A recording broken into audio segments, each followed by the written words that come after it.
Imagina un continente entero en cenizas. Europa, 1945.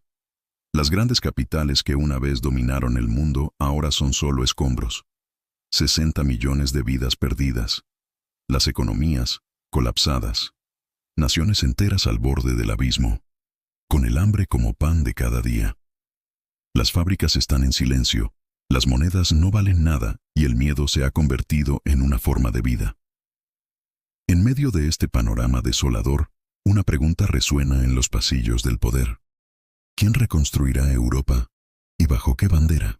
En Washington la respuesta ya estaba clara, pero no sería con ejércitos, no esta vez. Sería con dinero. Y es que el final de la Segunda Guerra Mundial no solo dejó un rastro de muerte, sino también una parálisis total.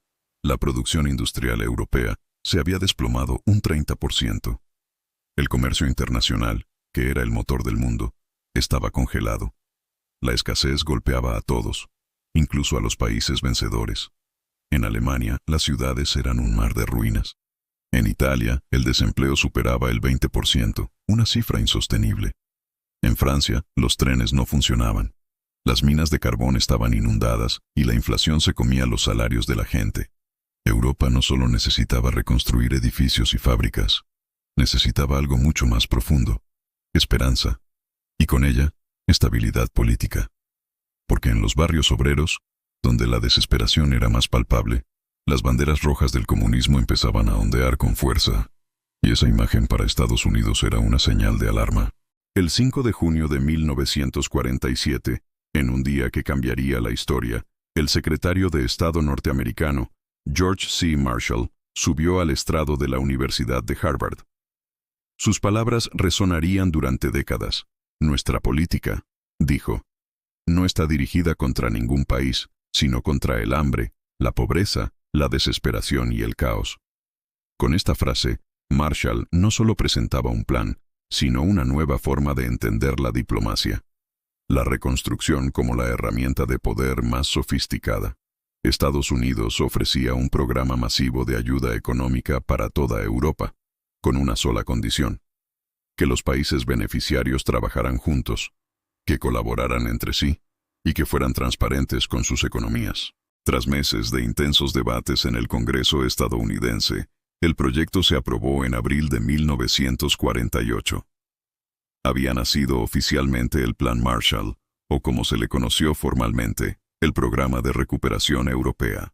Entre 1948 y 1952, Estados Unidos destinó la increíble suma de $13.000 millones, que hoy equivaldrían a más de 150.000 millones, para financiar la resurrección de Europa.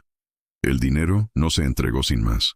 Fue distribuido estratégicamente entre 16 países, desde potencias como el Reino Unido y Francia, hasta naciones más pequeñas como Grecia, Noruega o la devastada Alemania Occidental.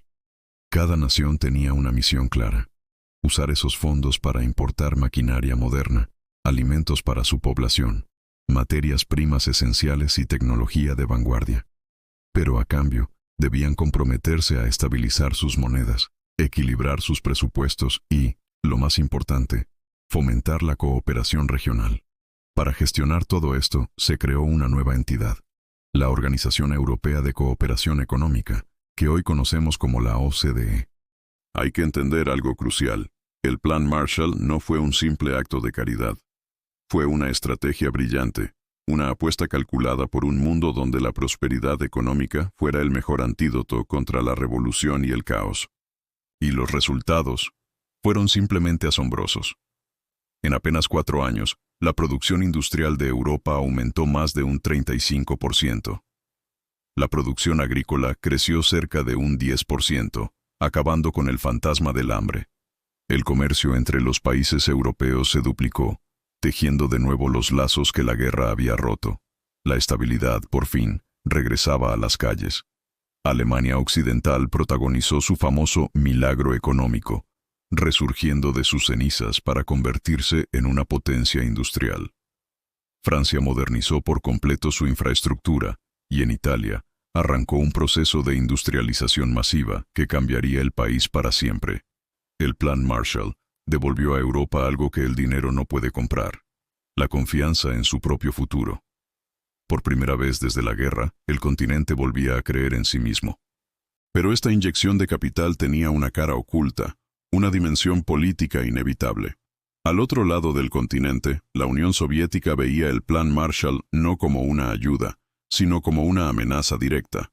Moscú lo denunció como una forma de imperialismo yanqui, una estrategia para controlar Europa a través del dólar.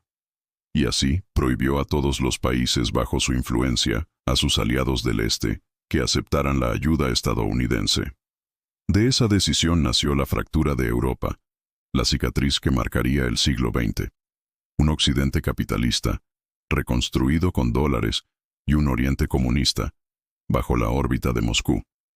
En respuesta, la Unión Soviética creó su propio programa de cooperación, el Comecon, en 1949. La Guerra Fría había comenzado oficialmente. El Plan Marshall, más allá de la economía, se había convertido en una poderosa arma geopolítica. Los lazos de ayuda se transformaron rápidamente en alianzas políticas y militares, y en 1949, de esta misma lógica, nació otra institución clave que perdura hasta hoy, la OTAN.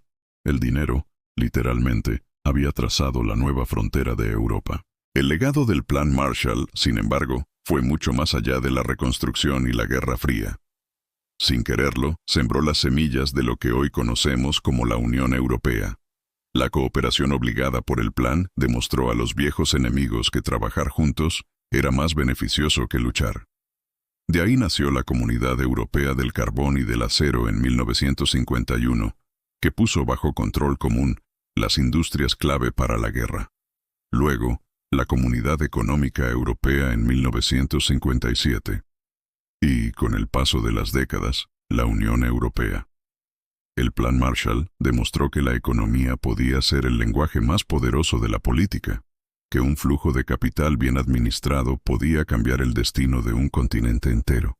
Y aunque su duración fue de apenas 4 años, sus efectos se han sentido durante generaciones. A día de hoy, los historiadores siguen debatiendo su verdadera naturaleza. ¿Fue un acto de generosidad sin precedentes o una brillante maniobra de control? Para algunos, como el historiador Michael Hogan, el Plan Marshall fue el programa de reconstrucción más exitoso de la historia moderna. Para otros, fue simplemente la cara amable del imperialismo norteamericano. El historiador Alan Milward, por ejemplo, argumentó que el éxito se debió tanto a las propias políticas internas de los países europeos como a la ayuda externa. Y economistas como Barry Eichengreen lo definieron como el ajuste estructural más exitoso jamás realizado. Pero más allá de las interpretaciones, el consenso es claro. El Plan Marshall transformó el orden mundial y consolidó el liderazgo económico de Estados Unidos en el siglo XX. De las ruinas de la guerra, Europa volvió a levantarse. Con ayuda extranjera sí, pero también con una determinación propia inquebrantable. Al final, el Plan Marshall no solo reconstruyó fábricas y ciudades, reconstruyó una idea, la idea de que la cooperación puede ser tan poderosa como la conquista, y que el poder económico, a veces, puede ser el camino más seguro hacia la paz. Hoy, cada vez que Europa enfrenta una nueva crisis, sea económica, sanitaria o política, resuena la lección que dejó aquel programa histórico. Reconstruir no es solo levantar muros, es volver a levantar esperanzas. Si te ha gustado este viaje a uno de los momentos más fascinantes de la historia, no olvides darle a me gusta, compartirlo y suscribirte a nuestro canal para no perderte ningún contenido. Gracias por acompañarnos y hasta la próxima.